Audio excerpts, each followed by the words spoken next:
As we're continuing this week and finishing off our week, actually looking at the wonders of God and all that He's created, all that He controls, God is rehearsing all this for Job, not because Job doesn't have any inkling of some of these things, but because these things have not really made an impact on Job's understanding of God. Job's understanding of God is mixed. At times he seems to understand something of the wonders of God. At other times he has limited God, and especially limited God's knowledge and God's handling of him. And so God is showing him the magnificence of himself in creation to show that whatever the Lord does in the life of an individual is certainly not beyond what the great power and wisdom that He has.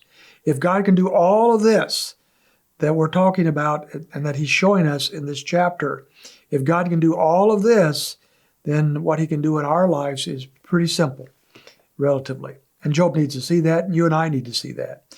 What else has God done? What other wonders are being shown in chapter 38 of the book of Job?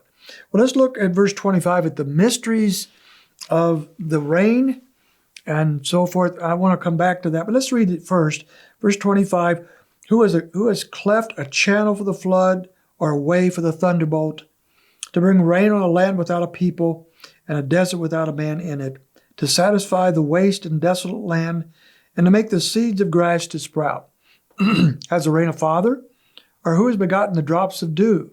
From whose womb has come the ice and the frost of the heaven, and who has given it birth? Water becomes hard like stone, and the surface of the deep is imprisoned. So he talks here about moisture, about rain in particular, and maybe some other things as well. But one of the things I wanted to point out here, what I think the Lord is talking about, especially in verse 26, He brings rain on a land without people and on a desert without a man in it. One of the things that I enjoy doing, I don't get to do it very much, at least not as much as I'd like, but one of the things I enjoy doing is hiking through nature, hiking through the woods or the tundra. I've done that in a tundra in Alaska, and out in Utah, through the woods in central Illinois or Indiana, through the mountains in the Rockies or different places like that.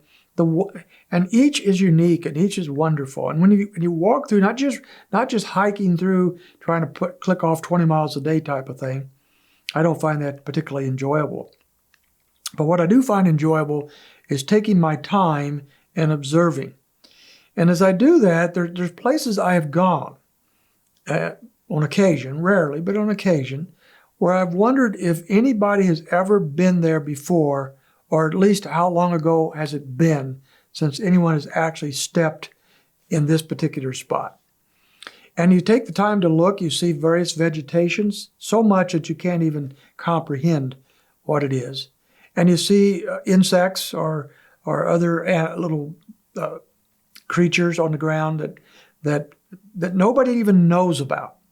And you look at the details of what the Lord has created in that vegetation and that insect life and whatever, and you begin to wonder, wow, how unbelievable. The Lord is taking care of this place. He has sent rain to bring forth vegetation and take care of little creatures that none of us even know are out there.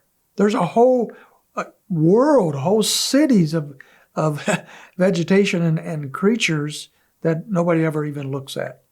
Yet God has taken the time and made the choice to take care of them. He has provided for them. They exist and have been created in such detail by God, and we don't even hardly observe it or know much about it. I find that fascinating, that the Lord has concentrated efforts on things we don't know about. He has set rain on areas where people don't live and have rarely set foot. What a God to do that. So there's something beyond us, There's something beyond you and me that's out there. God has purposes for His creation that we can only barely comprehend.